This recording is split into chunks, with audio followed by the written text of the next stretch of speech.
저는 오늘 불법 폐기물 투기로부터 안전한 경남을 만들기 위해 경각심을 갖고 보다 적극적인 관리감독 행정을 펼칠 것을 경상남도와 시군에 촉구하려고 이 자리에 섰습니다. 화면 속 사진은 전국의 불법 폐기물 투기 피해 현장입니다. 수출할 원재료인데 한두 달만 보관해달라. 돈이 되는 피해자 죄인이 잠시만 맡아달라고 속여 물건을 맡기고 잠적하는 이른바 불법 폐기물 먹튀입니다. 피해자들은 어려운 시기 몇 푼이라도 벌어보려다 임대료는 고사하고 폐기물 처리 비용까지 책임져야 하는 낭패를 당했습니다. 경남에서는 이런 일이 발생하지 않길 바랐지만 최근 김해에서 유사한 피해가 발생했습니다.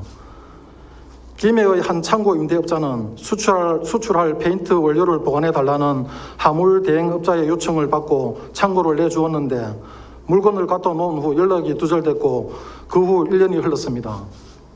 480톤이나 되는 염료 자루들이 봉인된 채 수출입을 반복한 점, 화물 대행업자와 연락이 닿지 않은 점 등으로 미루어보아 폐기물로 추정됩니다. 염료가 폐기물로 판명나면 창고 임대업자는 수개월째 밀린 보관비는 고사하고 그 처리 비용까지 떠나야 할 처지입니다. 타 지역의 불법 폐기물 투기 피해와 비슷합니다. 폐기물 투기 사건은 신속한 처리가 중요한데 김해 사례의 경우 보관 중인 염료가 폐기물인지 아닌지를 몰라 처리할 수도 없는 상태로 시간만 보내고 있는 게 문제입니다. 김해시와 경찰에 도움을 요청했지만 해법을 찾지 못했습니다. 또한 이 창고는 낙동강과도 가까워 자칫 유출사고가 나면 식수원 오염이 우려됩니다. 만약 폐기물이라면 관련 기관들이 처리에 빨리 나서야 하고 폐기물이 아니라도 해도 업자 간 계약 위반에 따른 고소나 손해배상 청구 등 법적 조치가 취해져야 할 것이므로 개인에게만 맡겨둘 일은 아니라고 생각됩니다.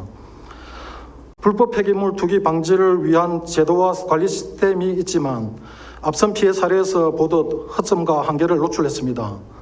환경부가 불법 폐기물 발생을 막기 위해 법령을 개정했으나 범죄 피해자인 토지주나 창고주가 폐기물 처리 관리를 떠안는 구조는 개선되지 않았습니다.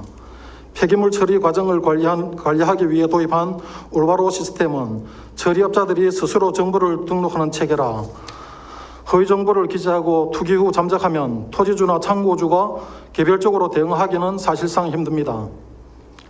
법과 제도의 사각지대를 노린 불법 폐기물 투기로 의심되는 이번 김해의 사례를 개인의 일로만 치부할 수 없는 이유입니다.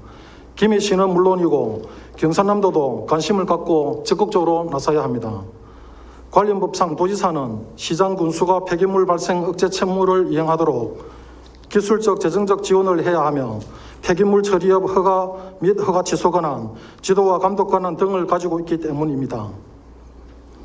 올해 5월 환경부가 집중 순찰을 위해 선정한 전국의 불법 폐기물 투기 우려 지역 120곳 중에는 경남도 11곳이나 포함되어 있습니다. 불법 폐기물의 폐해를 잘 알기에 경상남도도 그동안 폐기물 관리 강화 대책을 시행하고 불법 행위 단속을 펼쳐왔던 것 아닙니까? 불법 폐기물 투기 피해가 돈에 언제 어디서든 일어날 수 있다는 자세로 관리 감독의 범위를 넓히고 사전 예방 조치에도 적극 나서야 합니다.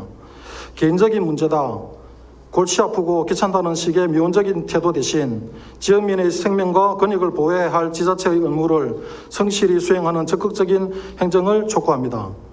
경상남도는 김해시와 함께 김해매리공단의 창고에 있는 염료가 불법 폐기물 투기인지 아닌지를 정확하게 파악하고 신속하게 처리해 범죄로부터 도민을 보호하고 재산 피해를 막아야 할 것입니다.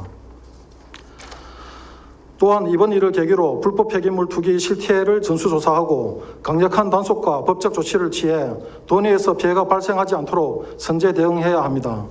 필요하다면 법과 제도 개선을 정부에 요구하고 지역민을 대상으로 피해 예방 교육도 실시해야 할 것입니다. 코로나19 장기화로 모두 힘들고 어려운 이 시기 행정의 역할이 어느 때보다 중요합니다. 경상남도와 김해시가 지역민을 살리는 적극 행정을 펼쳐주시기를 바라면서 본 의원의 5분 자유론을 마치겠습니다.